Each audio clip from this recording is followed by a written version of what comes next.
Assalamualaikum warahmatullahi wabarakatuh. Waalaikumsalam warahmatullahi Waalaikumsalam wabarakatuh. Waalaikumsalam warahmatullahi wabarakatuh. warahmatullahi wabarakatuh. Waalaikumsalam. Ya, masya Allah ya, semangat semangat. Waalaikumsalam warahmatullahi wabarakatuh. Ya, terima kasih untuk semangatnya, masya Allah member-membernya ya. Alhamdulillahilladzi hadana bi'abdihi al-mukhtar man da'ana ilaihi bil idni wa qad nadana labbaika ya man dallana wa hadana subhanaka la ilma lana illa ma 'allamtana innaka antal alimul hakim wa tub 'alaina innaka antat tawwabur rahim. Rabbi shrah li sadri wa yassir li amri wa hlul 'uqdatam min lisani yafqahu qawli, amma ba'du. Pertama-tama marilah kita haturkan puji syukur kita kehadirat Allah Subhanahu wa taala yang telah melimpahkan kita begitu banyak nikmatnya, nikmat kesehatan, nikmat kesempatan sehingga kita dapat hadir dan berkumpul bersama pada kajian yang insya Allah diberkahi dan dirahmati oleh Allah Subhanahu wa taala. Amin ya rabbal alamin. Kemudian tak lupa pula kita haturkan salawat beserta salam kepada junjungan baginda Nabi besar Nabi Muhammad sallallahu alaihi wasallam yang telah membawa kita dari zaman jahiliyah menuju zaman Islamiyah atau yang bisa disebut dengan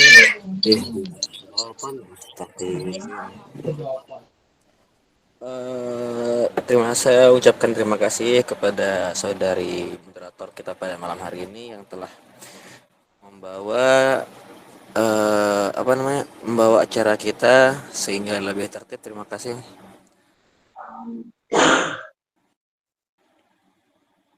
Jadi malam hari ini sesuai dengan materi yang akan saya sampaikan, yaitu perkara jodoh, kesempatan dan kesepian. Ya, ini jujur ini judul bukan dari saya pribadi, cuman ya nggak apa-apa. Jodoh, keinginan dan kesepian. Ya. Ini materi bukan dari saya pribadi, cuman ya nggak apa-apa. Insya Allah akan saya rangkum ataupun saya akan bahas beberapa hal yang terkait dengan hal tersebut, yang dimana saya agak kurang mahir dalam materi masalah perjodohan karena saya pribadi masih di bawah umur ya, jadi ya alhamdulillah masih 19 tahun, masih di bawah umur, jadi belum kepikiran untuk masalah jodoh dan lain sebagainya.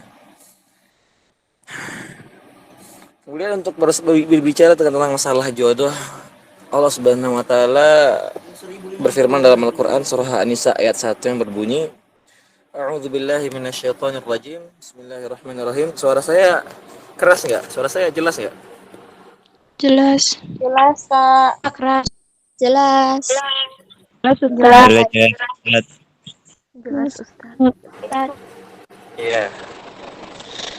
Bahwasanya Allah Subhanahu wa taala berfirman dalam Al-Qur'an surah Al-Baqarah, A'udzubillahi minasyaitonir rajim. Bismillahirrahmanirrahim. يا أيها الناس اتقوا ربكم الذي خلقكم من نفس واحدة وخلق منها زوجها وبث منهما رجالا كثيرا ونساء واتقوا الله الذي تساءلون به والأرحام إن الله كان عليكم رقيبا. Wahai orang-orang yang beriman, kata Allah Subhanahu wa taala, wahai orang-orang yang beriman, ittaqu, bertakwalah kamu kepada Allah Subhanahu wa taala. Ittaqu rabbakum alladzi khalaqakum min nafsin wahidah.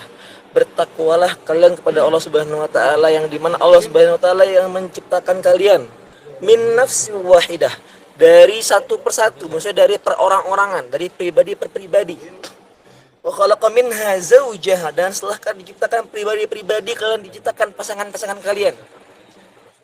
Ciptakan pasangan-pasangan kalian. Jadi semua yang ada dalam semesta itu berpasang-pasangan. Ya.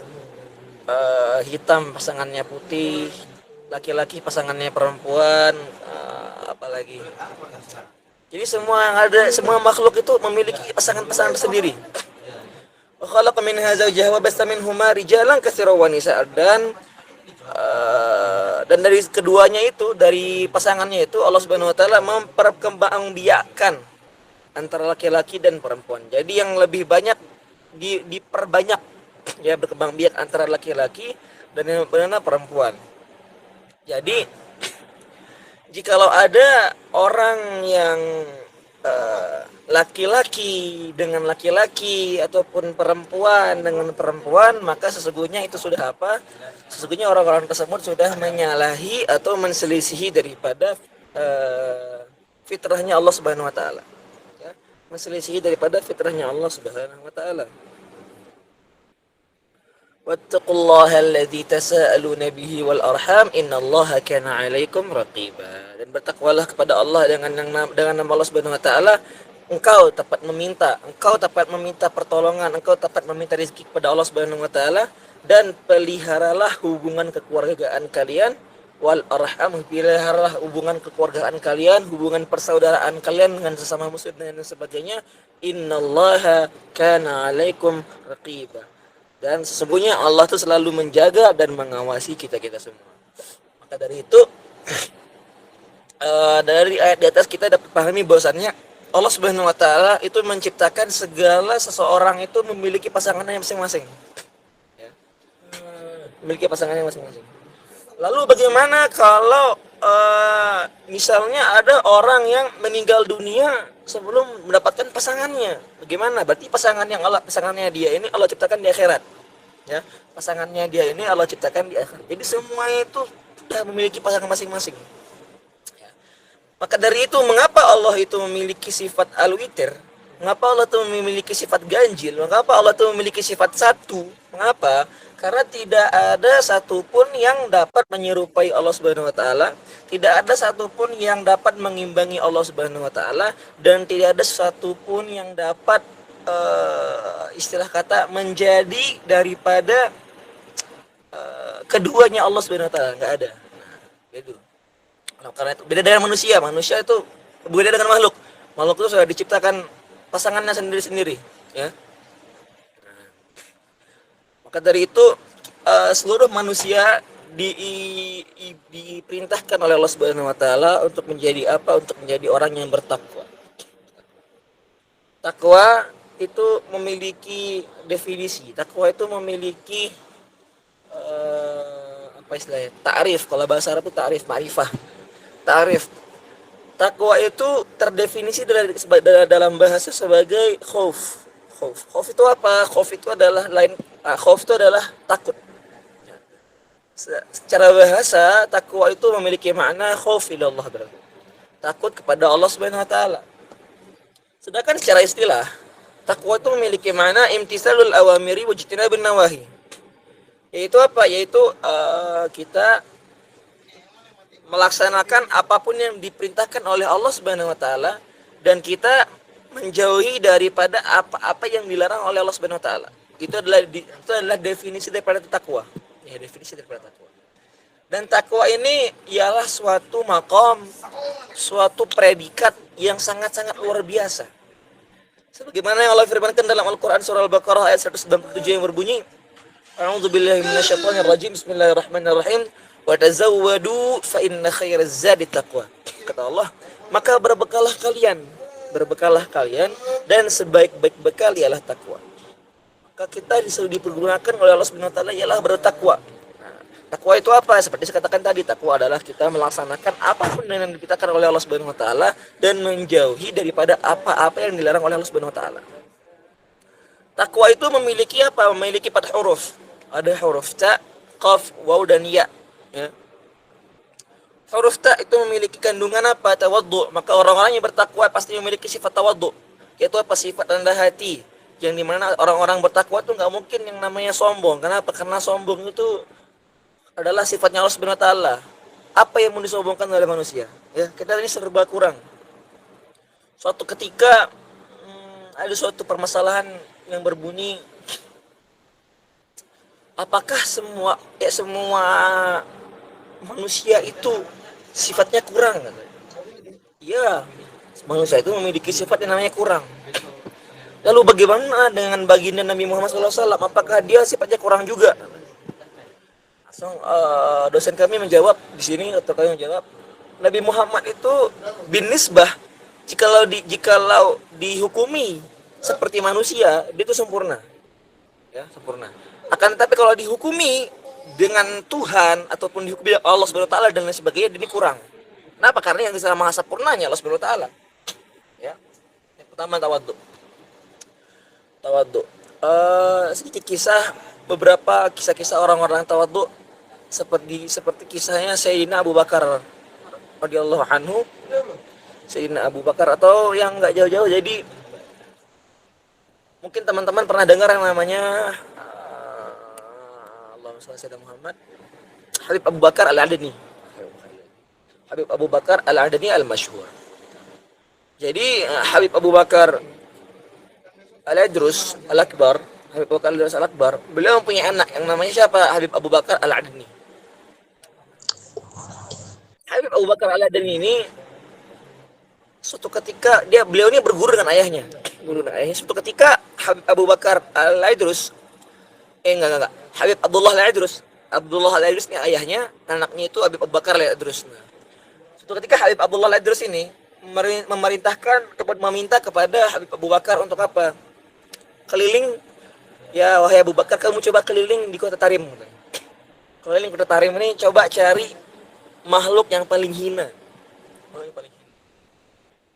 Akhirnya Habib Abu Bakar keliling kota Tarim sampai Hawi, sampai pasar dan sebagainya. Akhirnya dia menemukan ada seorang nenek-nenek tua bangka, pakaiannya dekil dan sebagainya. Nah, ketika itu dibawa nenek-nenek ini ke hadapan ayahnya beliau. Wahai ayahku, ya Aboy, wahai ayahku, inilah makhluk terhina yang saya temukan di kota Tarim ini. Seketika Habib Abdullah Al-Idrus belum melihat suatu cahaya dalam tubuh anaknya, itu Habib Abu Bakar. Kemudian Habib Abu Bakar belajar lebih giat kepada ayahnya, belajar lebih giat dan sebagainya. Sampai suatu hari diperintahkan lagi, wahai Abu Bakar, coba sekarang kamu cari wahai Abu Bakar, coba sekarang kamu cari lagi makhluk yang paling hina yang ada di kota Tarim. Dicarinya lagi, cari mana sih makhluk paling hina di kota Tarim, cari. Sampai beliau ini bertemu dengan suatu anjing. Mohon maaf, ada seekor anjing, bertemu dengan seekor anjing. Ketika hendak dibawa anjing ini, seketika Habib Abu Bakar mendapatkan ilham bahwasannya anjing ini dia nggak ada dosa. Anjing ini sekiranya dia sudah meninggal di akhirat, dia nggak bakal dihisab, nggak bakal masuk neraka, nggak bakal masuk surga, jadi abu gitu. Sedangkan saya, kata Habib Abu Bakar, saya ini seorang manusia yang pasti ada dosa, nggak tahu bakal hisab lolos apa tidak dan lain sebagainya. Kemudian Habib Abu Bakar kembali kepada ayahnya dengan membawa tangan kosong. Mana yang kau bawa, katanya, kata ayahnya. Kemudian Habib Abu Bakar berkata, wahai ayahku, wahai Aboy, inilah saya adalah makhluk yang paling hina di sini, katanya. Seketika tersebut ayahnya melihat suatu cahaya ketawaduan, cahaya kerendahan diri dalam anaknya. Ketika itu anaknya ini disuruh hijrah ke kota Aden. Makanya beliau dijuluki Al-Adani, kota Aden. Mengapa disuruh hijrah? Karena tidak mungkin dua pedang itu bergabung di satu sarung yang sama. Ya. Itu perkataan yang diambil dari Abu Bakar, Sayyidina Abu Bakar radhiyallahu anhu. Kataannya seperti itu. Mungkin dua pedang itu bergabung di satu sarung yang sama. Maksudnya seperti apa? Nggak mungkin ada dua orang besar, beliau Habib Abdullah Al-Idrus dan anaknya beliau orang besar bergabung di tempat yang sama. Maka oleh karena itu Habib Abdullah Al-Idrus mengutus anaknya suruh hijrah ke kota Aden. Itu yang pertama. Kemudian huruf yang kedua yaitu apa? Taqwa, huruf qaf, qanaah. Qanaah itu apa? Qanaah itu adalah huruf. Qanaah itu adalah sifat seseorang yang dimana dia itu selalu merasa dirinya cukup. Jadi cukup, nggak perlu minta banyak-banyak, nggak perlu Allah SWT. nggak meminta lebih kepada Allah Subhanahu wa taala. Masa diri itu cukup. Allah kasih sekian, ya alhamdulillah bersyukur.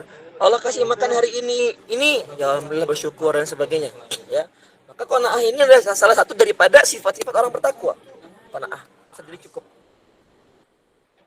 Kisah tentang orang-orang qanaah, Masya Allah banyak ya. Jadi banyak yang kita ketahui daripada aulia-aulia kita, wali-wali kita yang dimana beliau-beliau itu hidup dalam kondisi yang serba sederhana. Sehingga jikalau dikatakan hidup seperti orang mampu, nggak mampu. Kan tetapi itulah sifat qanaahnya orang-orang tersebut, orang-orang yang bertakwa tadi, yang dimana dia tuh nggak meminta lebih, apalagi meminta tentang perkara-perkara dunia. Enggak. Anti banget. Itu yang kedua. Kemudian yang ketiga ada huruf waw. Waw itu apa? Waw itu artinya wara. Wara itu apa? Wara itu artinya itu orang-orang yang menghindari daripada hal-hal yang makruh, hal-hal yang syubhat. Kalau hal-hal yang makruh dan hal syubhat sudah dihindari, apalagi hal-hal yang haram, ya, namanya wara. Suatu kisah, Sayyidina Imam Syafi'i itu datang ke rumahnya Imam Malik. Imam Malik ini guru Imam Syafi'i kan. Suguhi makan. Syafi'i makan. Makannya banyak. Akhirnya ada suatu keheranan pada anaknya Imam Malik, yang dimana Imam Malik ini selalu memuji-muji Imam Syafi'i. Ya. Tapi kenapa ketika Imam Syafi'i ini tak berjamu ke rumahnya Imam Malik, kemudian Imam Syafi'i makan dengan sangat banyak, maka terheran-heranlah anak Imam Malik. Kemudian beliau bertanya kepada Imam Malik, ya Abuy, wahai ayahku, katanya, inilah yang kau sajun-sajunkan, kata kau murid terbaikmu Syafi'i, katanya. Uang makannya kayak gini, katanya. Makannya banyak sekali dan sebagainya. Kemudian Imam Malik bertanya dengan Imam Syafi'i. Akhir cerita Imam Malik bertanya dengan Imam Syafi'i, wahai Syafi'i, mengapa engkau makan banyak sekali, katanya. Kemudian Imam Syafi'i menjawab dengan jawaban yang sangat-sangat Masya Allah, wahai guruku Imam Malik, karena mengapa di rumahmu ini aku makan banyak sekali? Mengapa? Karena aku tahu bahwasannya di rumahmu ini nggak ada daripada perkara-perkara syubhat, apalagi makanan-makanan yang makanan-makanan haram pasti nggak ada. Karena apa? Karena dia yakin kepada gurunya, kecintaannya dia kepada gurunya. Maka dia yakin bahwasanya yang disuguhi oleh Imam Malik ini nggak ada daripada makanan-makanan yang haram, makanan-makanan yang syubhat dan lain sebagainya. Maka Imam Syafi'i makan dengan semakan-makannya, selega-leganya. Ya. Jadi bagaimana maksud daripada makanan-makanan yang syubhat itu? Ialah biasanya kalau dulu zaman-zaman orang ulama dulu menghindari daripada hal-hal syubhat seperti apa? Seperti jikalau dia itu makan, maka dia akan makan dari hasil kebun sendiri, hasil peternakan sendiri. Jadi dia nggak bakal beli di pasar. Mengapa? Karena kalau dia beli di pasar, dia nggak tahu ini ayam udah disembelih pakai Bismillah belum dan lain sebagainya. Ini ayam datang dari mana? Jadi dia nggak tahu, syubhat, nggak tahu. Jadi untuk mengambil perkara yang lebih yakin, maka dia punya kebun sendiri, orang kebun sendiri dan sebagainya. Yang ketiga, kemudian yang keempat itu adalah huruf ya, yaitu memiliki makna atau kandungan yakin. Maka orang-orang yang bertakwa terus yogianya yakin kepada Allah Subhanahu wa taala. Maksudnya seperti apa? Maksudnya apa yang diberikan oleh Allah Subhanahu wa taala, dia yakin bahwasanya itu semuanya baik. Ya, maka orang-orang yakin ini memiliki kaidah. Ya, kaidah seperti apa? La khaufun 'alaihim wa lahum yahzanun. Orang-orang bertakwa itu, orang-orang yakin itu tidak ada ketakutannya dia tentang apa yang akan datang, dan tidak ada kesedihannya dia tentang apa yang sudah lalu. Mengapa? Karena dia yakin apa-apa yang diberikan, apa-apa yang diberikan takdirnya oleh Allah Subhanahu wa taala itu baik. Jadi dia nggak takut tentang masa depannya dia. Dia nggak sedih tentang masa lalunya. Misalnya, tadi saya hilang motor, aduh sedih tadi saya hilang mobil, aduh sedih saya hilang apalah itulah ya. Kenapa? Karena orang-orang bertakwa, orang-orang seperti itu tuh yakin bahwasanya itulah jalan yang memang Allah pilih untuk dia. Ini kisah nyata ya. Alhamdulillah anak punya ustaz. Ustaz. Beliau memang orang yang masya Allah. Suatu ketika istri beliau baru pulang dari pasar.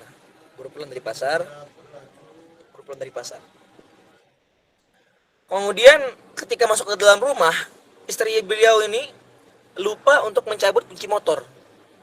Jadi kunci motornya nggak dicabut dan motornya ini dibawa sama orang, dimaling bahasa ini dimaling sama orang. Akhirnya Ustadz ketika itu balik dari kajian, Ustadznya balik pakai mobil dari kajian. Kemudian bertanya kepada istri beliau, ngomongnya Uma, motor kita di depan mana kata. Terus Uma ini nangis jadi-jadinya mohon maaf kepada suaminya, Abi mohon maaf kata. Motornya tadi lupa tak kunci, lupa tak cabut, akhirnya diambil sama orang, nangis jadi-jadinya. Akhirnya ustadznya ini anaknya masya Allah, beliau ngomong dengan sangat lembut dan sangat pelan. Sudah, mungkin memang itu jalannya, cuma motor, besok kita beli lagi. Kayak emang orang-orang yang seperti itu tuh orang-orang yang tidak ada dalam hati itu hubud dunia. Kalau ada dalam hatinya itu apa? Perkara-perkara kecintaan kepada dunia. Ya nggak ada. Nah itulah kaidah orang-orang yang bertakwa, yaitu apa? Yaitu la khaufun 'alaihim wa la hum yahzanun. Enggak ada ketakutan dia tentang apa yang akan terjadi masa depan, dan tidak ada tentang kesedihannya dia tentang apa yang sudah lalu. Kembali ke perkara jodoh. Ya. Jodoh itu sebagaimana yang difirmankan oleh Allah Subhanahu wa taala dalam Al-Qur'an, A'udzubillahi minasyaitonirrajim. Bismillahirrahmanirrahim. At-tayyibatu lit-tayyibin wat-tayyibun lit-tayyibat. Al-khabithatu lil-khabithin wal-khabithun lil-khabithat, at-tayyibatu lit-tayyibin wat-tayyibun lit-tayyibat. Jadi maksudnya seperti apa? Orang yang jelek, bukan jelek mukanya, orang yang kepribadiannya jelek, kepribadiannya buruk, maka akan disandingkan dengan orang laki-laki yang berkepribadian buruk, maka akan disandingkan dengan perempuan yang berkepribadian buruk. Seperti pula laki-laki yang berkepribadian buruk disandingkan dengan perempuan yang berkepribadian buruk. Nah, begitu juga laki-laki yang berkepribadian baik akan disandingkan dengan perempuan yang baik, dan perempuan yang baik akan disandingkan dengan laki-laki yang baik. Nah, jadi dari ayat di atas dapat kita mengetahui bahwasannya janganlah seseorang itu sibuk-sibuk untuk mencari pasangan. Janganlah seseorang itu sibuk-sibuk untuk mencari jodoh dan lain sebagainya. Mengapa? Maka yang harus disibukkan ialah apa? Memperbaiki diri. Ya, memperbaiki diri. Jadi seperti yang dikatakan oleh para ulama, ada suatu maqalah, ada suatu qaul yang mengatakan bahwasannya Allah sallallahu Muhammad, al-mar'atu kal mir'ah. Al-mar'atu kal mir'ah. Perempuan itu seperti cermin. Jadi bercerminlah kepada diri sendiri. Engkau itu pengen jodoh seperti apa? Cermin diri sendiri. Ya Allah, saya pengen jodoh yang alim misalnya. Ya udah, tinggal diperbaiki, mengalimkan diri. Ya Allah, saya pengen jodoh yang pintar ngaji. Ya udah, diperbaiki diri dulu, pintar ngaji dulu dan lain sebagainya. Ya, jangan kita nih pengennya jodoh yang bagus-bagus tapi kita nggak mau memperbaiki diri. Ya Allah, saya pengen punya jodoh itu yang hafal 30 juz. Tapi dia ini disuruh pegang Quran enggan. Nyentuh Quran nggak mau. Ada alergi sama Quran, enggak. Ya, nggak bisa seperti itu. Maka itulah sebagai motivasi ataupun sebagai sarana agar apa? Agar kita itu selalu bisa memperbaiki diri. Ya. Sebagaimana suatu negara, Allah SWT Muhammad, ya, kalau nggak salah, kama qala Rasulullah SAW, Rasulullah SAW bersabda yang berbunyi,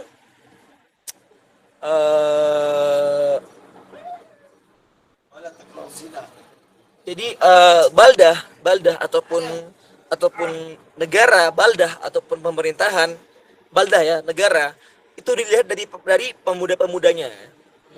Kama qala Rasulullah daripada pemuda-pemudanya. Jikalau pemuda-pemuda yang ada di dalam negara tersebut baik, ya baik, maka akan baik negaranya. Mengapa? Karena yang akan memimpin negara tersebut ialah pemuda-pemuda. Ya, kita lihat zaman sekarang pemuda-pemuda kita, ya alhamdulillah baik lah, insya Allah ya baik ya.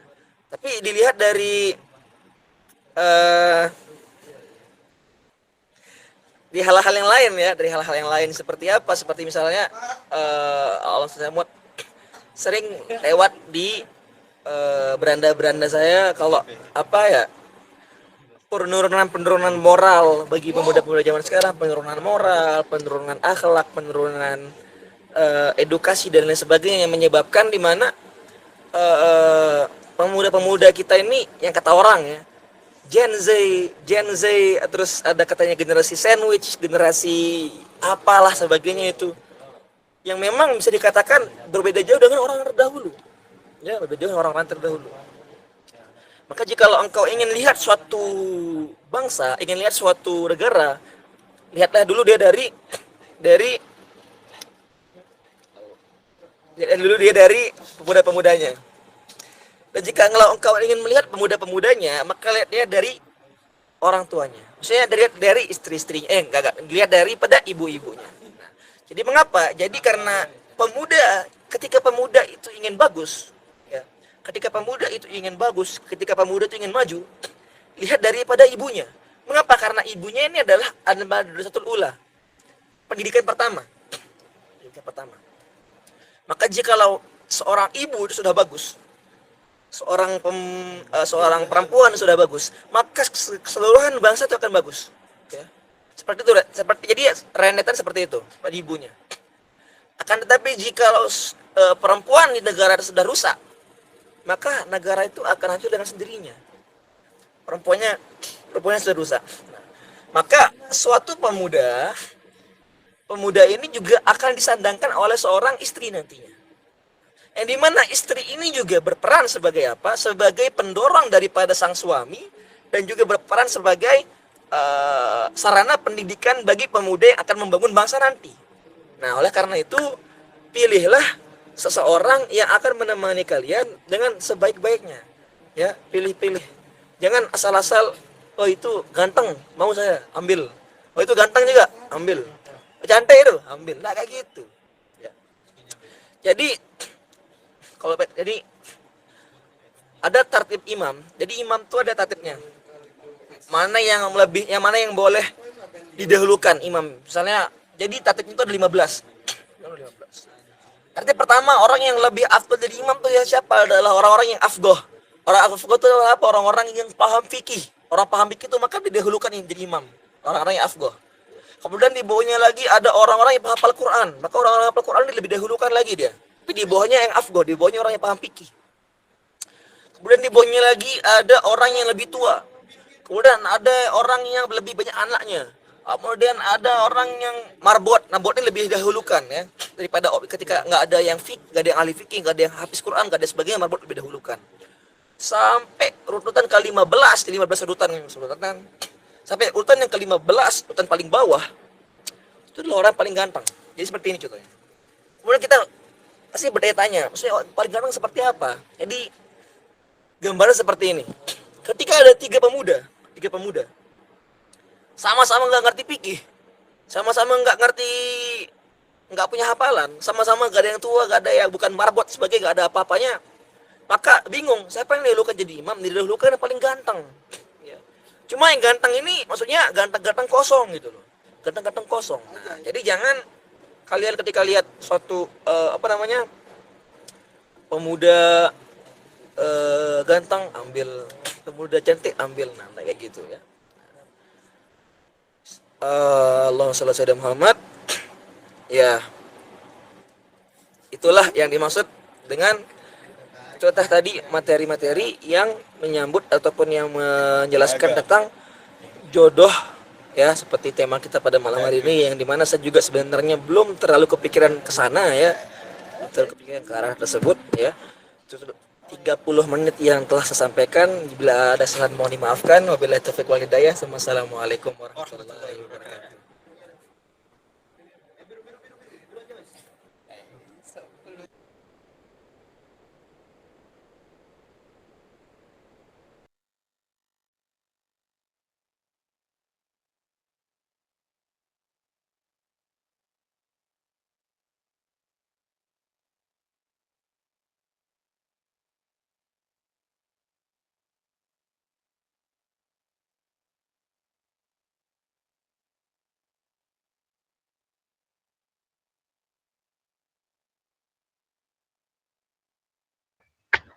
Waalaikumsalam warahmatullahi wabarakatuh. Insyaallah, tabarakallah, jazakallah khairan Ustaz. Karena telah memberikan ilmunya yang luar biasa untuk kita semua. Semoga ilmunya dapat bermanfaat bagi orang lain. Dan semoga selalu Allah berkahi. Amin, amin, amin, amin. Untuk acara selanjutnya itu sesi tanya jawab yang akan diambil alih oleh Ukti Rami. Ukti Rami, silahkan. Baik, Ana izin mengambil alih sesi tanya jawab. Acara selanjutnya yaitu sesi tanya jawab. Saya ambil 7 pertanyaan tercepat dengan ketentuan sebagai berikut. Sebelum bertanya, silakan untuk salam dan perkenalkan diri sesuai dengan tema yang diberikan. Pertanyaan yang diajukan melalui on-mic, nanti saya ambil 7 peserta tercepat yang angkat tangan dan saya akan bacakan namanya. Baik, kepada Ukti Rosifah, kepada Ukti Nuraini, dapat doli masykurah.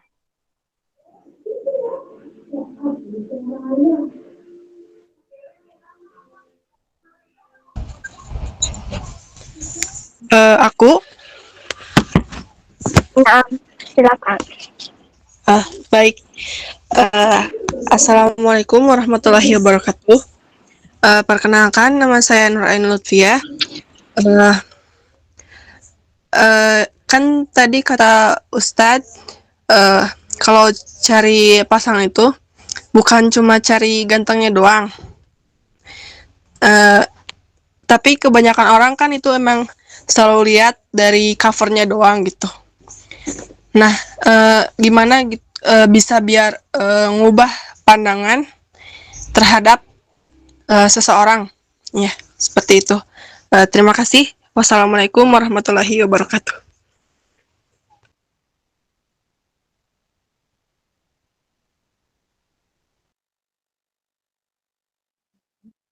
Kepada Ya, Ustadz. terima kasih. Ya, terima kasih atas pertanyaannya. Ya, sebagaimana yang disabdakan Rasulullah SAW, tunkihul mar'atu li arba'in. Ya. Perempuan itu dinikahi karena 4 hal. Yang pertama itu Rasulullah menyebutkan apa? Li jamaliha. Jadi Rasulullah itu tahu, ngerti bahwasannya manusia itu bakal ngeliat cover realistis. Li jamaliha, dari perawakannya, dari cantiknya. Yang pertama, jamaliha. Kemudian lihatlah perempuan itu dari maliha, dari hartanya. Maliha. Kemudian li nasabiha, kemudian dari keturunan yang bagus, ya. Kemudian lidiniha, dari agamanya dilihat perempuan tersebut. Bahwasannya ini pernah menjadi pertanyaan dulu kepada rektor kami Abu Jalal Habib Abdullah Baharun, karena masih cariin ininya catatan beliau. Allahumma shalli ala Muhammad.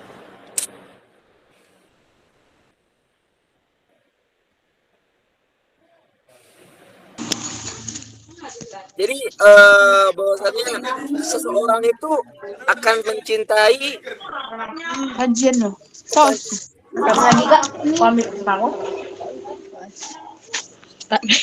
ya, Afan yang dimatikan mute.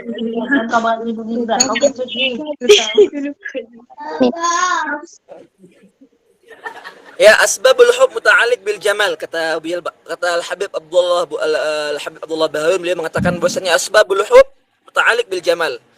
Sebab cinta itu ialah enggak lain dan tiada bukan itu dari kecantikan ataupun keindahan. Imma zahir awil batin. Entah itu kecantikan zahir ataupun kecantikan batin, ya.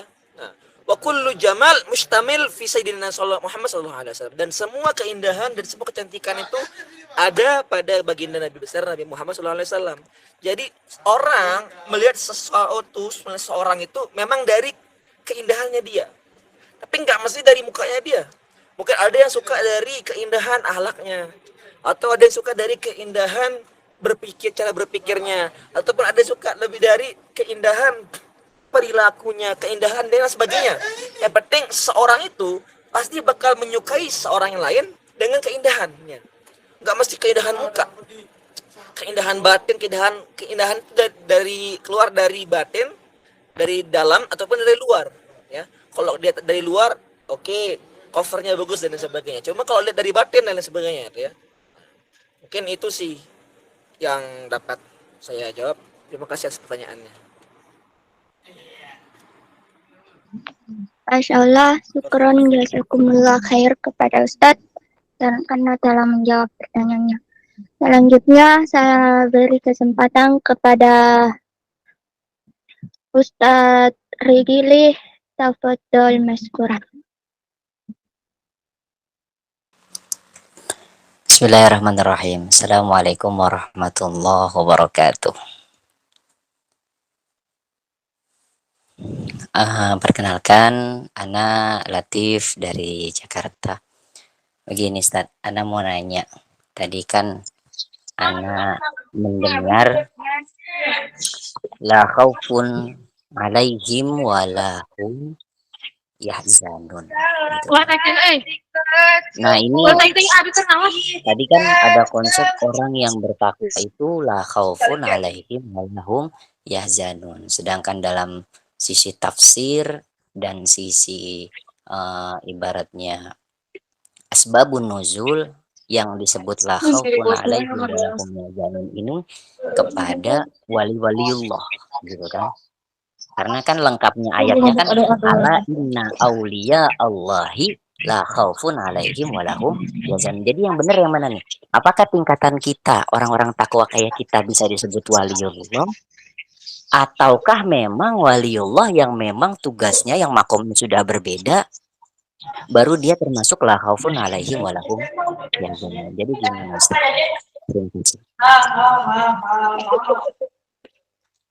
Terima kasih. Ya, terima kasih ya pertanyaannya. Pertanyaannya lumayan nih, berbobot ya. Ya,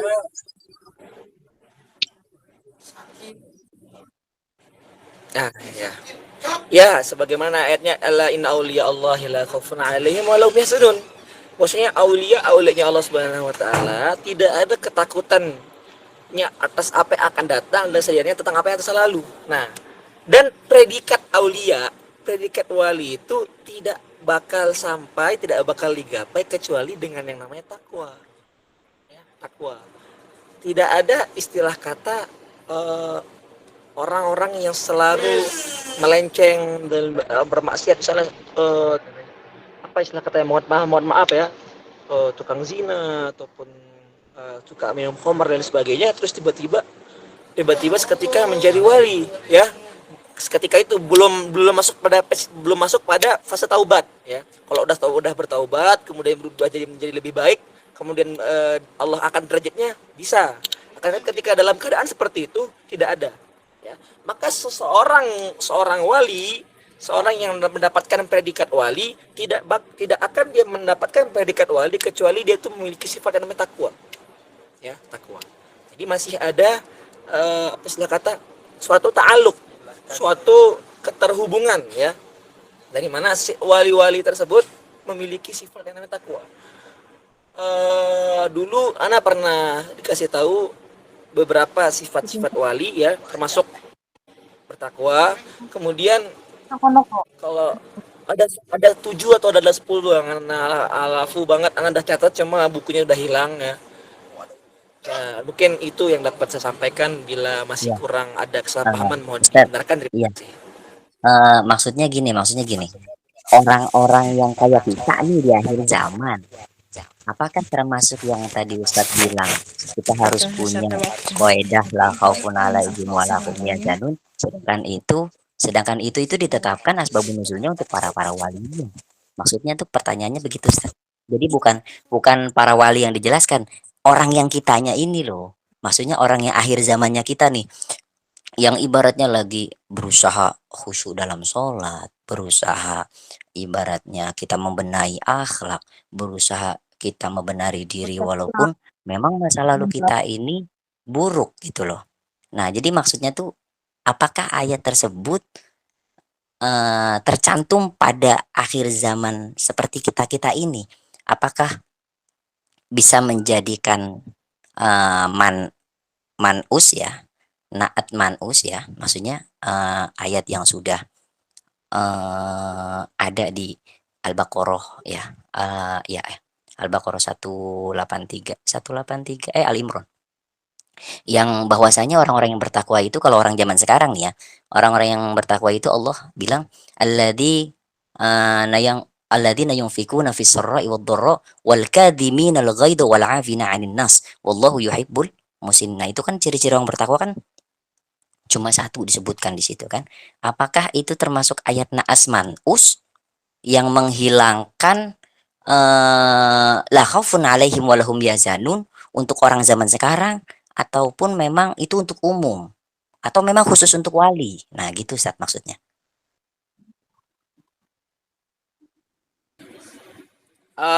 Jadi kaidah la khaufun 'alaihim wa lahum yahzanun itu untuk sifatnya itu untuk sebagaimana balik tadi untuk orang-orang yang memiliki predikat yang namanya takwa ya. Jadi nggak harus mohon maaf jadi nggak harus istilah kata nggak harus seorang wali terdahulu ya. Kan ditanya tadi apakah orang-orang zaman sekarang seperti kita bisa mendapatkan yang namanya hal-hal seperti itu, bisa ya, mengapa tidak gitu, mengapa tidak ya. Kan tetapi bukanlah dengan apa ya, bukanlah dengan suatu perkara ataupun suatu jalan yang mudah ya, yang dimana kita harus memiliki keyakinan yang memang dekat kepada Allah Subhanahu wa taala, memiliki mahabbah yang memang tinggi kepada Allah Subhanahu wa taala. Istilah kata bukan ya keyakinan abal-abal ya. Misalnya kayak ada orang yang Islam KTP ataupun dan lain sebagainya ya, masing-masing meremehkan orang-orang muslim yang masing-masing fasik dan lain sebagainya ya. Nah, maka predikat maka kaidah la khaufun 'alaihim wa lahum yahzanun ini enggak cuma dikhususkan kepada untuk aulia-aulia terdahulu ya. Aulia-aulia zaman sekarang juga masih banyak yang memegang pada kaidah-kaidah tersebut. Dan juga ustaz kami di sini yang dimana memang sudah tiada apa istilah kata, tidak ada suatu hubud dunia dalam hatinya, ataupun mungkin teman-teman kita yang saudara-saudara kita yang ada di Palestina mungkin kan, yang dimana dia nggak ada ketakutan yang sudah seperti apa. Jadi ketika mereka sudah menyiapkan bekal untuk akhiratnya, seperti misalnya sering kita mendengar kalau anak-anak kecil dari saudara-saudara di Palestina itu sudah menghafal Quran dan lain sebagainya. Jadi tidak ada ketakutannya dia tentang mati, nggak takut mati. Kemudian kenapa? Karena dia tahu bahwasannya apapun yang diberikan oleh Allah Subhanahu wa taala kepada dirinya, apapun musibah, baik itu musibah ataupun baik itu suatu kebenaran, suatu kenikmatan, pasti itu semuanya ada timbal balik. Pasti semuanya itu dia yakin bahwa inilah yang Allah kehendaki terhadap dirinya. Jadi dia bukan daripada orang-orang yang banyak mengeluh, bukan daripada orang-orang yang selalu bersedih dan lain sebagainya. Orang-orang yang takut besok bagaimana, besok saya makan apa, nah seperti itu. Ya, soal dapat terjawab. Terima kasih. Barakallah, barakallah. Baiklah, jazakumullah khair kepada Ustaz. Baik, kepada ukti Sopri tafadholi masykurah.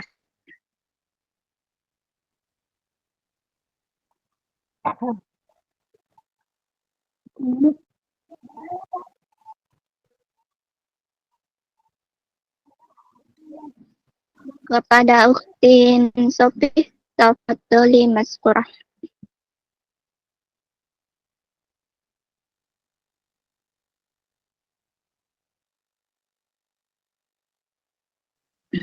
Baik, Ana lanjut kepada ukti Maryam. Tafadhali mashkura.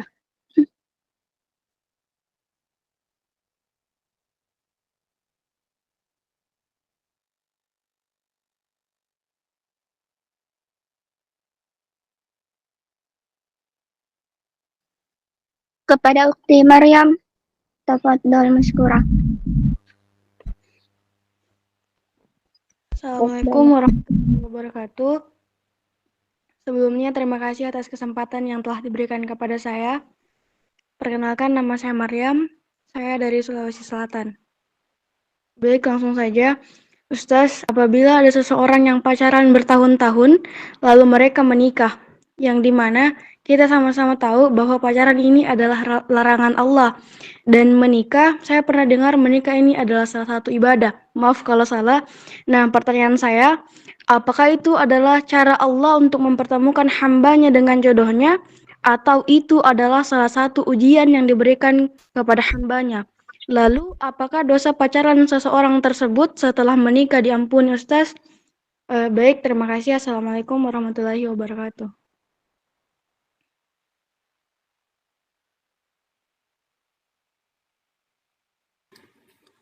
Terima kasih atas pertanyaannya. Astagfirullahaladzim. Ya, ini sudah sering jadi pertanyaan di kalangan-kalangan kaum remaja ya. Sebagaimana yang dikatakan oleh Ustazah Hanan Ataki kalau nggak salah, beliau mengatakan bahwasannya rezeki itu dijemput dengan banyak cara, ya. Rezeki itu dijemput dengan banyak cara. Ada yang dengan cara haram, adapun ada yang dengan cara Allah Muhammad halal, ya, dengan cara yang halal. Kemudian bagaimana dengan rezeki yang dijemput dengan cara yang haram? Ya, maka wasilahnya ataupun perantaranya dia dalam mengambil suatu pernikahan itu tetap dihukumi haram. Ya, maksudnya seperti apa? Ketika selama dia ini pacaran itu tetap dia itu menanggung dosa, tetap dia dihukumi haram sampai akhirnya dia menghalalkan. Nah, baru di sanalah terputus keharamannya. Begitu pula jikalau ada yang misalnya langsung menikah tanpa ada perantara pacaran dan lain sebagainya. Nah, maka kemudian perjalanan ataupun perantara menuju pernikahan ini yang dilihat, apakah dia mengambil daripada perantara yang halal ataupun mengambil daripada perantara yang haram. Maka jikalau dia berpacaran terus kemudian dia nikah, apakah nikahnya sah? Tetap sah, ya, nikahnya tetap sah. Ya, insyaallah dapat terjawab ya, terima kasih.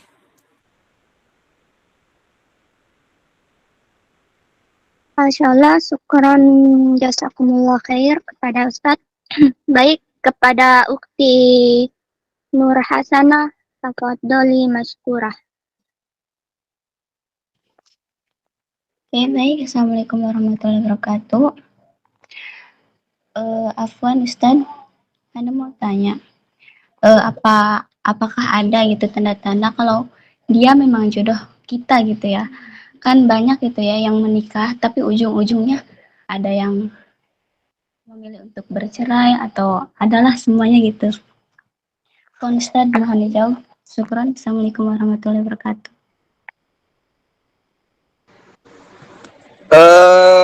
Jodoh ya. Untuk permasalahan jodoh ini saya sebenarnya kurang terlalu mengerti ya permasalahan jodoh ini. Cuman yang saya ambil dari beberapa perkataan orang-orang besar ya, bahwasannya jodoh itu ialah ketika engkau itu ada kebahagiaan dalam melihatnya, ya. Misalnya teman-teman ada lihat orang dan ketika melihat orang tersebut ada suatu kebahagiaan, suatu sumringah di dalam hati. Nah, maka bisa jadi itu adalah jodoh daripada teman-teman. Nah, tapi ya jodoh ini tetaplah rahasia semesta ya. Jodohnya tetap rahasia semesta yang dimana kita nggak bisa milih, jodoh, dan kita juga nggak bisa tahu jodoh kita siapa, ya. mungkin seperti itu yang dapat saya terangkan. Jawab, terima kasih atas pertanyaannya. Boleh Anda bantu Ustaz sedikit tambahan? Tafadhol, tafadhol. Ya, bismillahirrahmanirrahim. Boleh diulang pertanyaannya biar yang lain juga yang baru hadir tahu? Ya, kan apakah ada gitu ya tanda-tanda kalau dia memang jodoh kita gitu? Kan ada aja gitu ya, kan sesudah menikah ada yang di tengah-tengah jalan gitu dengan perceraian gitu. Mohon dibantu Ustaz. Terima Ya. kasih. Bismillahirrahmanirrahim. Ini Anda ngambil dari beberapa kitab, salah satunya kita ambil yang paling gampang, mungkin anak-anak pondok sering pada belajar itu Qurratul Uyun lah ya, kita ambil di situ dulu. Jadi gini, yang namanya jodoh itu ada 4 macam.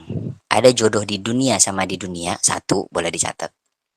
Ada yang kedua jodoh di dunia bareng, tapi di akhiratnya misah. Ada jodoh yang namanya di dunianya bareng, di dunianya misah, di akhiratnya pun misah, dan yang terakhir di dunianya bareng, di akhiratnya pun bareng. Tapi gini, ada yang di dunianya bareng nih, tapi di akhiratnya dia misah. Yang atuh ke neraka, yang atuh ke surga. Ini jodoh nih, ada yang kayak gini. Jadi jangan main-main sama jodoh ya. Kalau di Quran itu bilang jangan sampai kalian salah pilih teman. Teman hidup aja jangan salah pilih, apalagi teman main. Kagak boleh teman main salah pilih juga. Hancur nanti hidupnya. Ada jodoh dunia akhirat bareng-bareng tapi ke surga. Ada jodoh dunia akhirat bareng-bareng tapi ke neraka. Ada jodoh dunia, ada jodohnya cuma di dunia doang. Di dunia jodohnya tapi langsung misah. Akhirnya di akhirat dia gak ketemu. Ada yang kayak gitu. Nah, kembali kepada tauhid. Jodoh itu tauhid. Tauhidnya gimana? Sifat kudratnya Allah. Ini di kitab Mukhtasar Jiddan. Ada kudrat ikhtirariyah, ada kudrat idtirariyah. Kudrat ikhtirariyahnya Allah ini berusaha, kita manusia berusaha pakai doa. Kita kan dikasih akal sama Allah, bukan otak ya. Kalau otak kita udah ada, kayak otak itu kayak hewan. Otak itu mikirannya cuma makan, makan, kerja, duit, duit. Nah, itu otak. Kalau akal itu ya ibaratnya akal itu membedakan yang baik dan yang buruk. Itu akal. Jadi di dalam tauhid itu dijelaskan seperti ini. Ada ikhtiroriyah yang memang kita harus berusaha pakai akal kita membedakan yang baik dan yang buruk dan dengan doa. Gitu loh.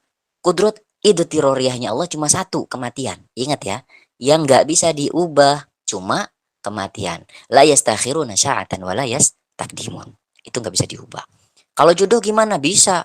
Tapi kan udah kecatat Kak di Lauhul Mahfud. Ya itu kan kecatat kalau emang ente udah tekadnya udah kuat sama dia, itu kecatat.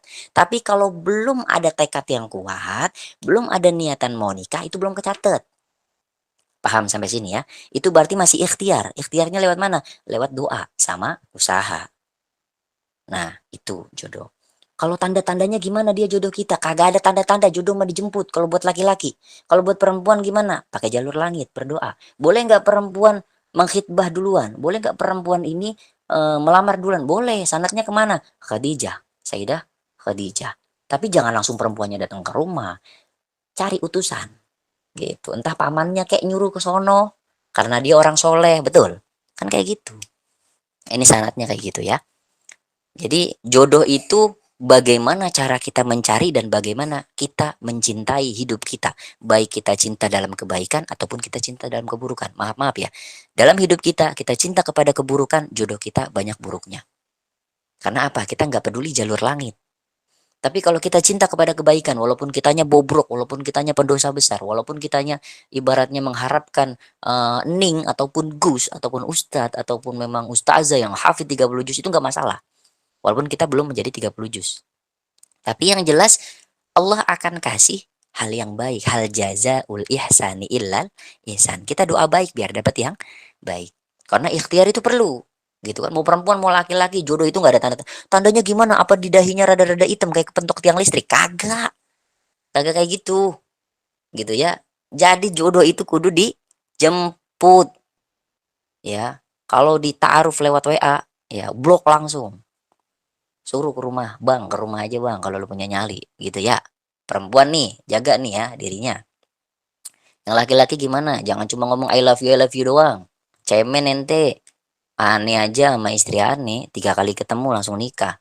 Satu ta'aruf, yang kedua khutbah, yang ketiga nikah tuh aneh sama istri aneh. Kagak ada pacar-pacaran, kontakan kagak ada, video call kagak ada. Kita mah yang penting hakul yakin. Pokoknya dia baik, agamanya bagus kan kata Rasulullah, apa agamanya kan? Ya kan? Fazfar bidatidin taribat siadak. Udah intinya lu ikut Nabi aja, jangan ikut zaman sekarang. Lu ikut Nabi. Ya ikut Rasulullah Shallallahu Alaihi Wasallam. Rasulullah bilang Fazfar bidatidin, lihat agamanya, lu ridho sama agamanya, jadiin. Karena apa? 1001 orang yang agamanya bagus. Ya, jangan ngelihat, oh ntar mah dia kalau mau gue mah tobat. Alah basi. Ya, ntar mah pas kita udah nikah sama dia malah mabok lagi aja. Ya, kan begitu. Ya udah, wallahu alam. Masya Allah, syukron jazakumullah khair kepada Ustadz. Baik, Ana lanjut kepada Ukti Alicia. Tafadholi masykurah. Baik, Assalamualaikum warahmatullahi wabarakatuh. Karena dapat kejadian tadi banget ya siang, teman Ana tuh nanya ya kayak mungkin hampir 1,5 tahun lah ya dari 2023 dia tuh sampai sekarang mungkin ya kagum sama seseorang tapi sulit digapai gitu. Dianya si Ikhwannya tuh nggak tahu dia, tapi dianya tahu si Ikhwan itu. Nah, pertanyaannya gini katanya tuh, bisa nggak ya bilangnya tuh, bisa nggak ya aku sama dia? Padahal kan aku memang suka ngaji katanya tuh, cuman nggak sesoleh dia. Kadang aku juga suka ngebentak orang tua katanya tuh gitu. Nah, apa ya namanya tuh kayak kan biasanya laki-laki baik sama perempuan baik, laki-laki yang buruk sama perempuan yang buruk. Nah, sebut aja si Mbak itu si apa ya, Mbak A gitu ya, bilangnya tuh bilang gini, katanya tuh bilangnya tuh ke saya tuh, gimana ya bisa nggak ya aku sama dia? Padahal kan dia tuh mungkin influencer gitu ya, adalah seseorang gitu, pokoknya tuh gitu sulit digapai. Si Ikhwannya tuh belum tentu tahu dia hidup apa enggak gitu. Pertanyaannya bisa apa enggak ya dia sama-sama gitu. Syukron. Ya, terima kasih atas pertanyaannya. Ya, seperti yang kita sudah bahas tadi, perempuan yang baik itu laki-laki yang baik dan sebagainya. Maka jikalau seseorang temannya tadi itu menginginkan seorang laki-laki yang mapan, seorang laki-laki yang baik, soleh dan sebagainya, maka yang pertama kali dilakukan ialah memperbaiki dirinya, ya, diperbaiki dirinya agar apa? Agar sekiranya dia ini dapat dilihat, dapat dipandang oleh seorang laki-laki tadi. Nah, dan juga sebagaimana yang sudah dikatakan oleh Ustaz kita tadi bahwasannya eh, untuk perempuan itu banyak-banyakin berdoa, ya, banyak-banyakin berdoa. Ya. Yang datang ke rumah itu kan yang gerak, yang jemput itu sih yang laki-laki. Kalau yang perempuan tugasnya tinggal berdoa. Ya seperti itu. Insya Allah dapat terjawab. Terima kasih. Syukron Ustad. Masya Allah, syukron jazakumullah khair kepada Ustadz. Baik, kepada Ukti Dina, tafadholi masykurah.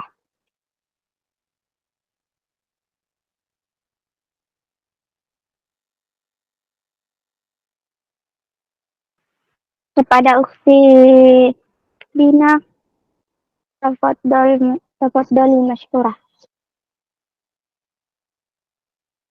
Saya Nah, silakan kalau mau bertanya.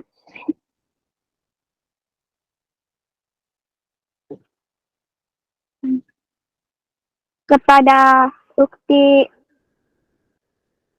Nensopi, tafadholi masykurah. Baik, terima kasih. Sebelumnya, Assalamualaikum warahmatullahi wabarakatuh. Perkenalkan, nama saya Neng Sopinu Cahyani, asal saya dari Garut. Izin bertanya, eh, bagaimana cara kita supaya tahu atau tidak terjebak dengan cover laki-laki zaman sekarang? Terima kasih. Iya, terima kasih atas pertanyaannya. Eh, Bagaimana cara kita agar tidak terjebak cover laki-laki zaman sekarang? Aduh, anak bingung jawabnya nih. Cara tidak terjebak cover. Tenang saat ada anak saat nanti Anda bantuin. Baik, siap. Soalnya anak kurang berpengalaman dalam hal-hal seperti ini. Setelah dengan Anda sampaikan tadi, ya anak masih 19 tahun, jadi masih belum kepikiran tentang hal-hal seperti ini jadinya. Tapi mungkin yang bisa saya sampaikan ialah jikalau kau ingin mengetahui seseorang itu, pertama lihatlah dia dari sholatnya, ya.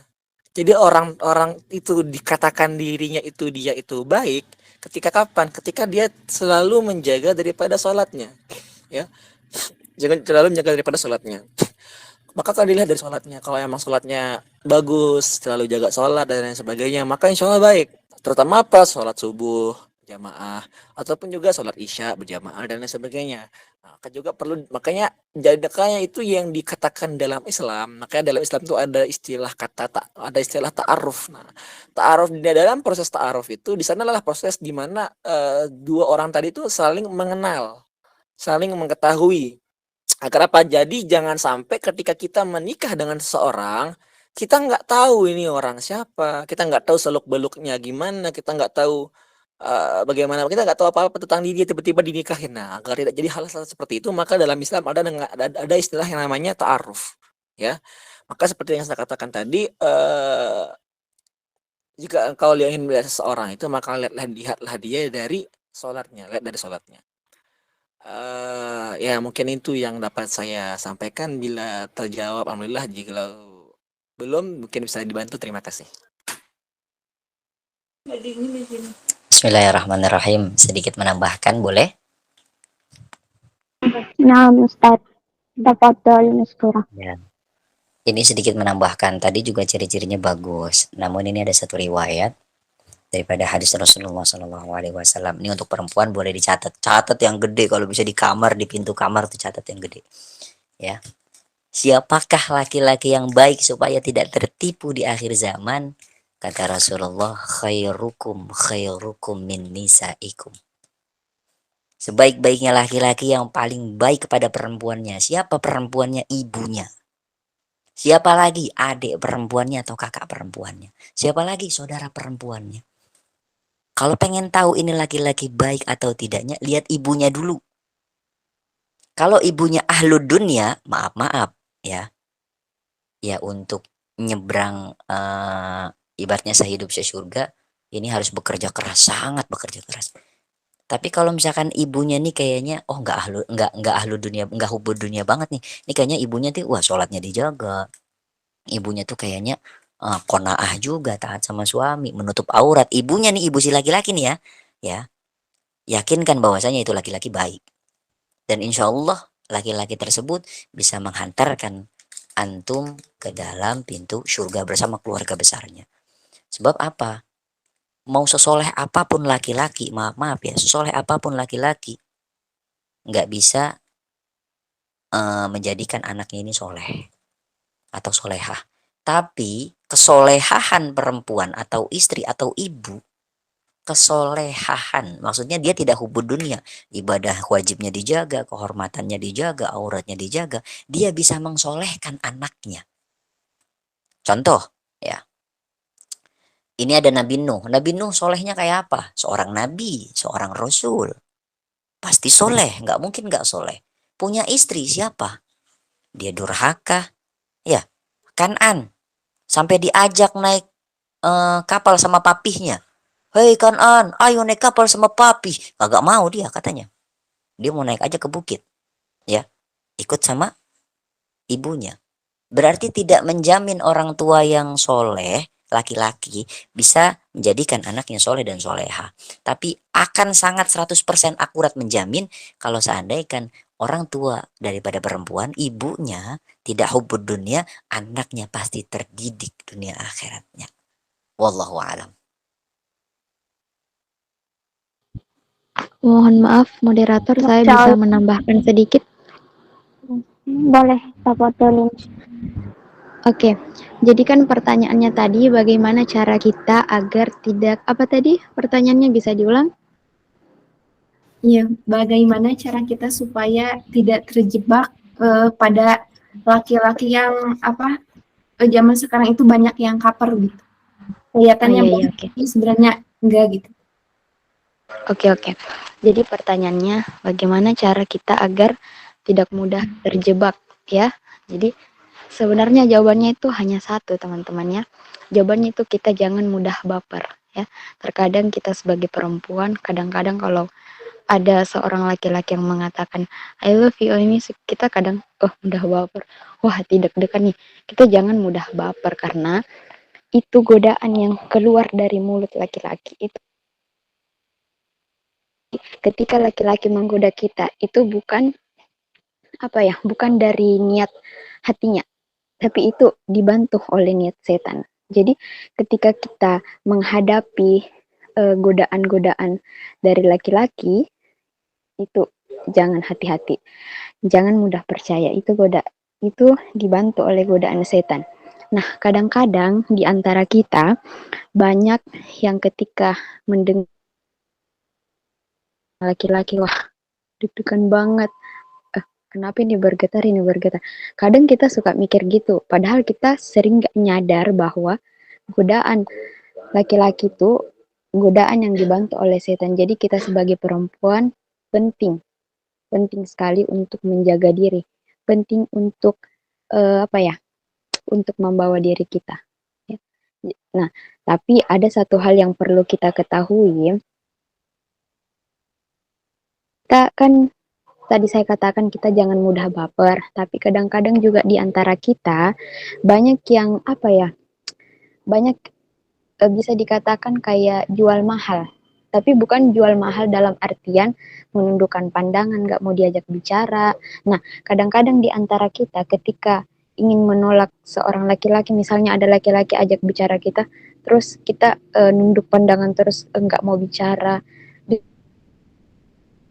Kita ingin misalnya kita nggak suka sama seorang laki-laki, kita jangan kita jangan terlihat sombong di depannya. Misalnya dia ajak bicara kita nggak mau bicara. Dia ajak ngomong kita nggak mau ngomong. Tetap kita ngomong, cuman tetap jaga pandangan, tetap jaga bicara, jangan jangan berbelit-belit. Ya sesuai keadaan aja lah. Misalnya kita jawab salamnya, kita jawab ya sesuai keperluan aja.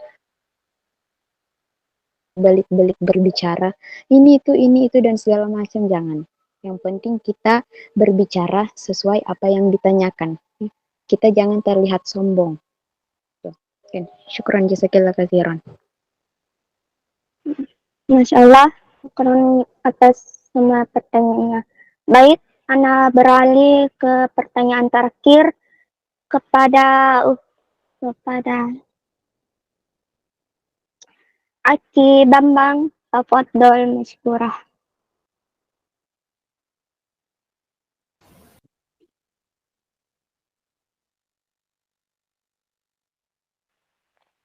Bismillahirrahmanirrahim. Assalamualaikum warahmatullahi wabarakatuh.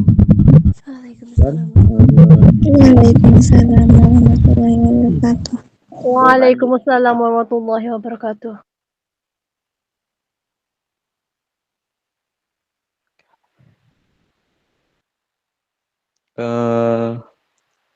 Lupa pertanyaan tadi teh.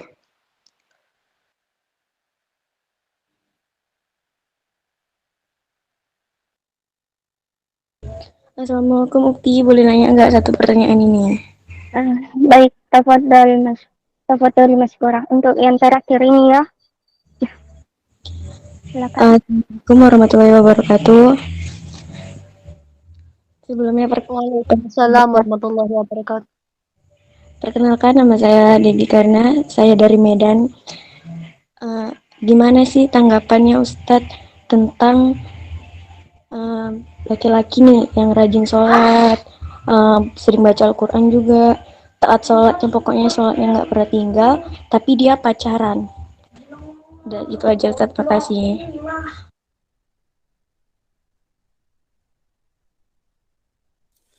Masya Allah, tabarakallah. Terima kasih atas pertanyaannya.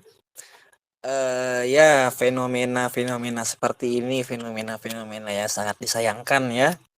Sebagaimana yang disabdakan oleh Rasulullah SAW, Allahumma shalli ala sayyidina Muhammad,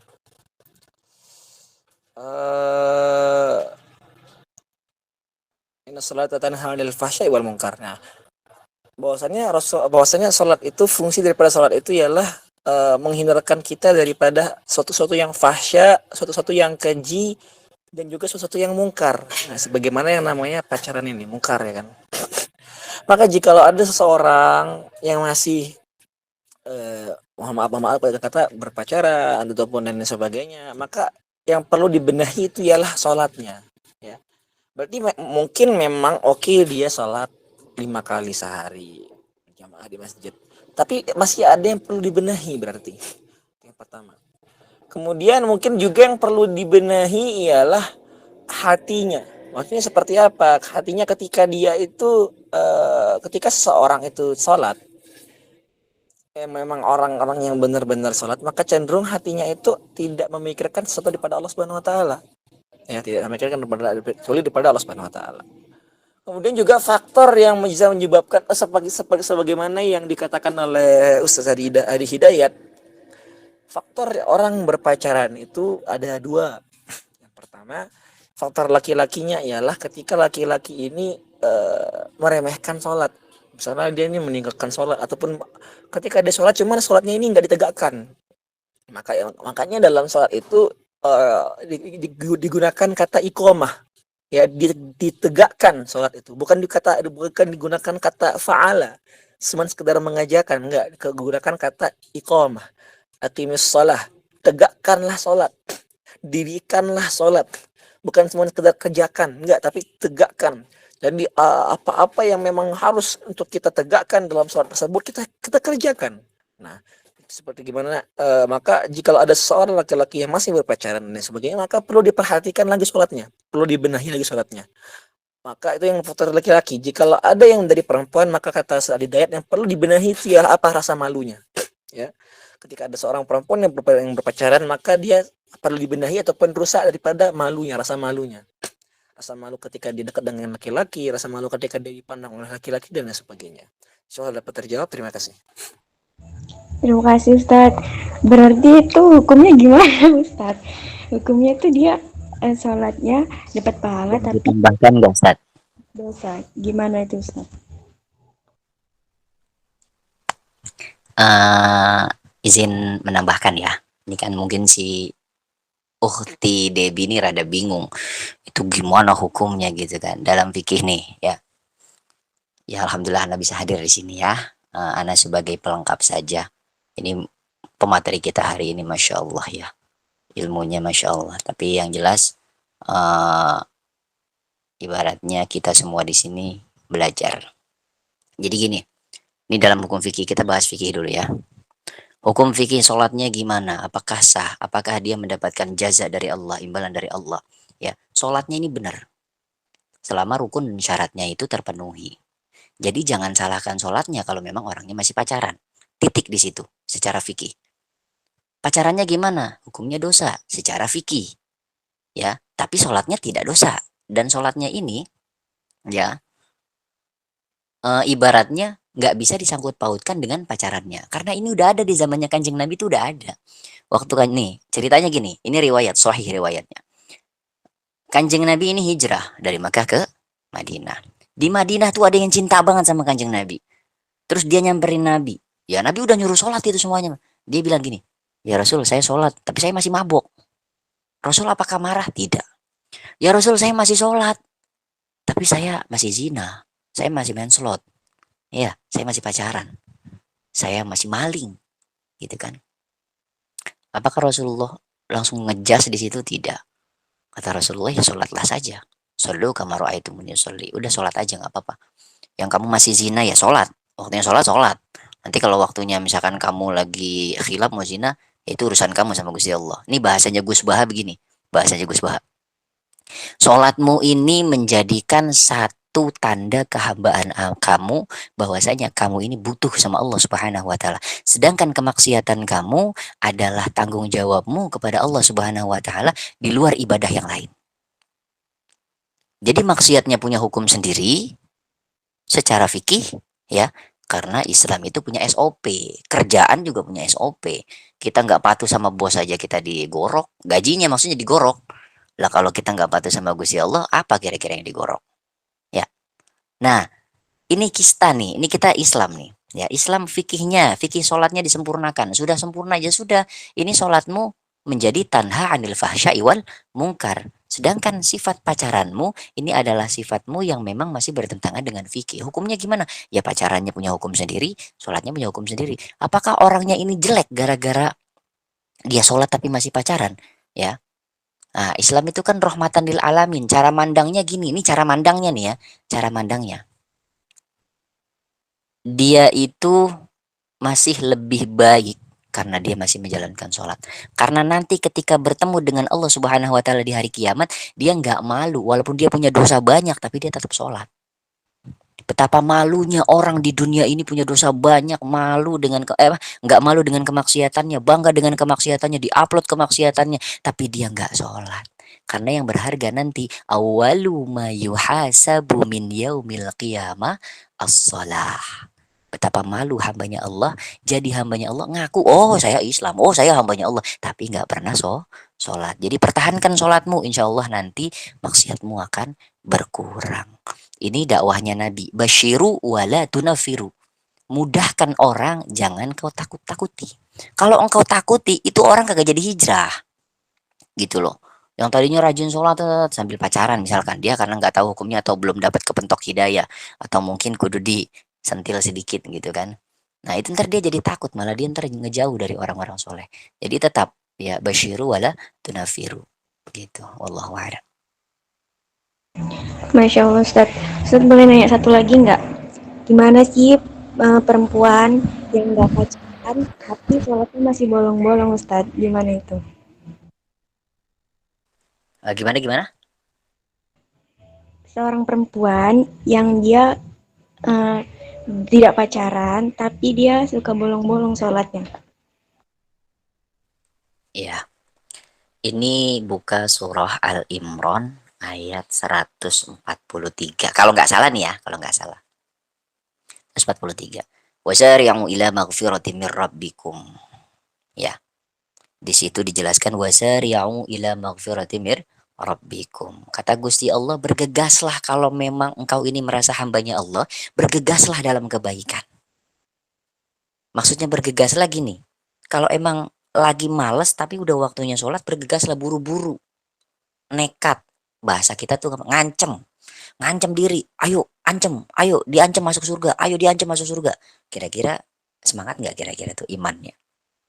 Oh masih bolong-bolong nih, ya kan sehari baru 3 kali kita ngelaksanain sholat, 2 kalinya nih hilang nih, subuh sama isya, latihan lagi. Ngancam diri sendiri, ngancam, ya Allah saya ngancam sama diri saya, ya Allah bangunin saya besok ya Allah, karena la haula wala quwata illa billah, nggak ada daya dan kekuatan saya untuk ibadah kecuali engkau yang memberikan kekuatan ya Allah. Nah itu Kak, emang begitu jawabannya? Ya seperti itu, karena memang ulama sepakat kalau kita dalam kebaikan wasari'u ila magfirati mir rabbi, bergegas atau bahasa kita tuh ngancem diri. Sholat subuh kalau nggak ngancem nggak bakalan bangun, demi Allah nggak bakalan bangun. Ente nih laki-laki nih, yang laki-laki di sini nih, sholat subuh kalau mau sholat subuhnya di musola, ente nggak ngancem dari malam, apalagi bis main Mobile Legend, ya kan, Mobile Legend ngantuk tidur jam 3, boro-boro subuh jam 9 bangun, ente pakai duha di situ sekalian. Jadi yang jelas wasyari'u ila maghfiratim mir rabbikum. Jadi harus bergegas. Yang belum sempurna 5 waktu, sempurnakan, latihan lagi. Karena apa? Kita hidup cuma sekali dan gak bisa diulang lagi. Kalau sudah ke akhirat ibadah mau taubat gak bisa. Mumpung masih di dunia, jadi membenahkan diri. Wallahu a'lam. Ada tambahan mungkin? Afwan, saya mau menambah.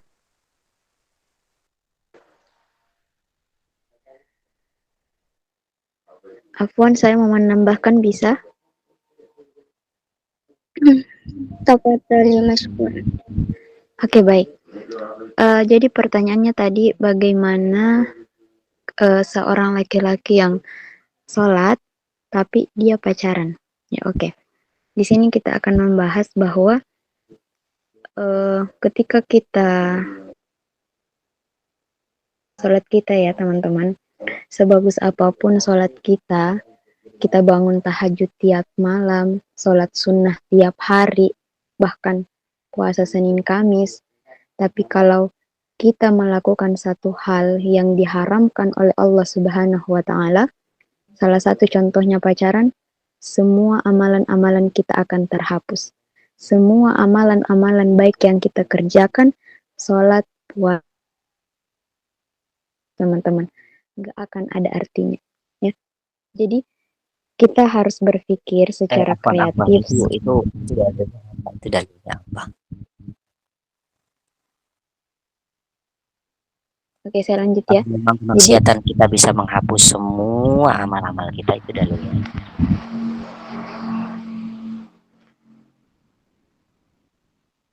Oke, saya lanjut.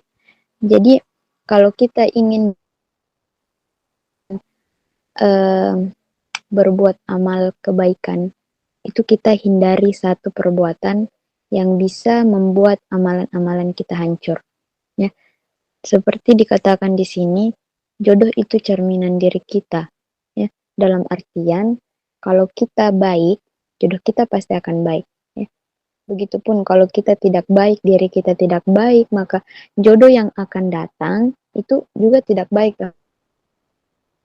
Di antara kita ada yang misalnya mengharapkan jodoh yang terbaik, tapi dirinya itu belum baik misalnya. Terus tiba-tiba dia meminta ampun, bertaubat kepada Allah Subhanahu wa Ta'ala, dan dia meminta jodoh yang terbaik, padahal dia baru taubat. Nah, kadang-kadang di antara kita berpikir, pasti saya nggak dikasih jodoh terbaik nih, karena saya baru taubat, saya sudah jahat. Ya, ke teman-teman jangan berpikir itu nggak seperti manusia. Klarifikasi dulu. Itu perbuatan apa dulu yang bisa menghilangkan semua amal? Itu tadi kan ente kan ngomong ya, perbuatan kayak pacaran segala macam itu menghapus semua amal. Itu ente dasarnya dari mana? Coba ane pengen tanya. Ya, saya belajar Kak. Saya belajar karena saya kan di sini Muhammadiyah, sekolah saya Muhammadiyah, dan saya sering banget belajar seperti itu. Kalau Muhammadiyah setahu Salah Ana satu ya, perbuatan yang bisa menghancurkan semua. Ana juga Muhammadiyah nih, dengerin. Ana juga Muhammadiyah. Muhammadiyah tuh harus tahu dalil. Muhammadiyah tuh harus tahu dalil. Muhammadiyah tuh pendidikannya Masya Allah semua. Kagak ada pendidikannya jelek-jelek. Demi Allah kagak ada pendidikan jelek. Dari universitasnya semuanya, itu dalilnya semua lengkap. Bahkan dalil Ramadan aja ada 3 referensinya. Rekomendasinya ada 3. Baik yang bintang 1, bintang 3, bintang yang pertama, idza kana Ramadan. Ya, yang kedua, idza dakhala Ramadan. Itu yang bintang 3. Yang bintang 5-nya, idza idza dakhala Ramadan, idza kana Ramadan, sama idza satu lagi dia astagfirullahaladzim. Jadi ada 3 referensi di situ. Yang paling bagus itu yang ketiga. Idza qoma Ramadan, afwan. Idza qoma Ramadan. Daripada dakhala sama kana, lebih baik qoma. Itu dalil. Muhammadiyah itu harus tahu dalil. Kalau antum ngaku Muhammadiyah, maaf ya. Antum harus tahu dalil. Muhammadiyah itu malu kalau nggak tahu dalil. Jadi kan tiga semua Muhammadiyah. Iya Kak, tapi kan Muhammadiyah itu berbeda-beda pendidikannya. Nah, mungkin saja Kakak Muhammadiyah di sana pelajarannya lebih tinggi. Nah, sementara kita di sini Muhammadiyahnya hanya nggak seluas, mungkin di sini Muhammadiyah nggak seluas Muhammadiyah yang.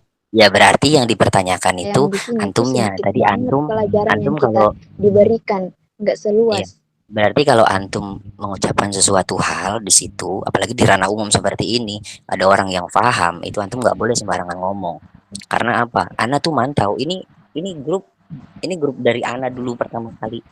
Ana mantau sebenarnya di sini Ana mantau. Ana salut dengan pemateri, tapi Ana pengen mantau. Kalau ada dalil-dalil yang nggak benar, maaf kata ya. Siapapun dia. Ana orang NU, tapi Ana belajar di Muhammadiyah. Semua dalil, semua karakter dari fikih, dari tafsir, dari hadis, riwayat hadis, ya kemudian asbabun nuzul, asbabun wurud, qiraatus sab'ah, qiraatul asra, mantek ma'ani, balago mayan, nausorob, semuanya itu. Ana belajar di Muhammadiyah. Itu semua komplit. NU itu ibaratnya anak NU tulen. Tapi anak ilmunya dari Muhammadiyah semua rata-rata. Dan itu Masya Allah. Nggak ada Muhammadiyah yang meletre baca itu, Muhammadiyah baca itu nggak ada. Apalagi nggak pakai dalil, itu Muhammadiyah nggak ada. Ana dari tadi, dari pertama kali menjelaskan sampai sekarang tentang apapun pertanyaannya, Ana kasih dalil. Karena apa? Ana belajar bukan hanya Ana public speaking di depan umum, karena Ana niatnya nih biar pada lurus, ayo lurus bareng-bareng. Karena lurus itu susah. Kalau cuma kita searching di Google baca mah gampang, gitu loh. Jadi menurut Ana gini, maaf ya, yang nggak berdasarkan dalil itu bukan hanya sekedar yang ditulis lah. Dalil itu ada fi'liyah, ya, ya ada af'al, maksudnya dalil af'al ada. Yang dikerjakan sama Nabi itu bisa jadi dalil. Ceritanya Nabi bisa jadi dalil, riwayat itu bisa. Atau dalil yang diucapkan sama Kanjeng Nabi, atau isyarahnya Kanjeng Nabi, ya. Diamnya Kanjeng Nabi itu menandakan dalil juga. Gitu. Atau memang yang diperintahkan sama Gusti Allah, tapi Nabi mengerjakan. Tapi mengerjakannya tidak di halayak umum. Nah, itu juga bisa jadi dalil. Gitu. Jadi maaf ya, kalau untuk menambahkan mohon sertakan dalilnya. Kalau pematerinya Ana salut. Antum 19 tahun udah Masya Allah penjelasannya. Ana seneng kalau pemateri kayak gini ya. Untuk sahabat fisabilillah teruskan semua. Pematerinya ditingkatkan lebih baik lagi. Insya Allah Ana hadir bukan untuk merecoh, tapi Ana hadir melengkapi. Semuanya Ana lengkapi. Ayo keilmuan yang kurang, insya Allah Ana lengkapi. Kalaupun Ana bisa, kalau Ana nggak bisa ya Ana pun diem gitu kan. Jadi selama Ana tahu dasarnya pun insya Allah konkret, antum lihat di kitabnya ada, di Qurannya ada, hadisnya ada. Kalau masih ragu, ya terserah antum. Wallahu a'lam. Nah, Kak, maaf kalau saya salah. Masya Allah, syukron jazakumullah khairan kepada Ustadz Abdul Manan dan Ustadz Latif karena sudah menjawab semua pertanyaannya. Tidak terasa, waktu telah menunjukkan pukul 22.38 bagian WIB, berarti tuntas sudah kebersamaan kita dalam kajian ini. Semoga apa yang disampaikan Ustadz Abdul Manan menjadi ladang pahala untuk beliau khususnya dan umumnya untuk kita semua. Untuk menutup kebersamaan kita kali ini, marilah kita akhiri kajian ini dengan doa yang akan dipimpin oleh Ustadz. Tafadhol mashkurah.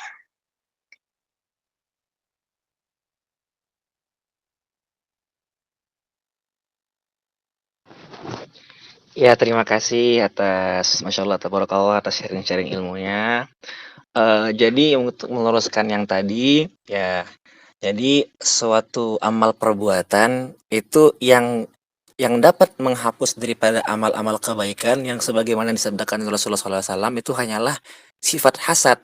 Itu apa? Sifat dengki. Maka seperti yang dikatakan bahwasannya hasad ataupun dengki itu menghapus daripada amal-amalan kebaikan sebagaimana api yang memakan kayu. Ini kayu dibakar, kayunya habis sama api. Jadi amal-amal kebaikan kita itu ibarat kayu. Yang dimana ketika kita dengki sama orang, kita hasad sama orang, amal-amal kita bakal kebakar. Nah, jadi berbeda kebalik dengan sebagaimana yang berbeda kebalik kalau bahwasannya seluruh amal-amal keburukan menghapus daripada kebaikan. Berbeda kebalik dengan sebagaimana yang difirmankan oleh Allah Subhanahu wa taala, innal hasanat yudhibna sayyi'at. Bahwasannya perbuatan-perbuatan baik itu menghilangkan ataupun menghapus daripada perbuatan-perbuatan buruk.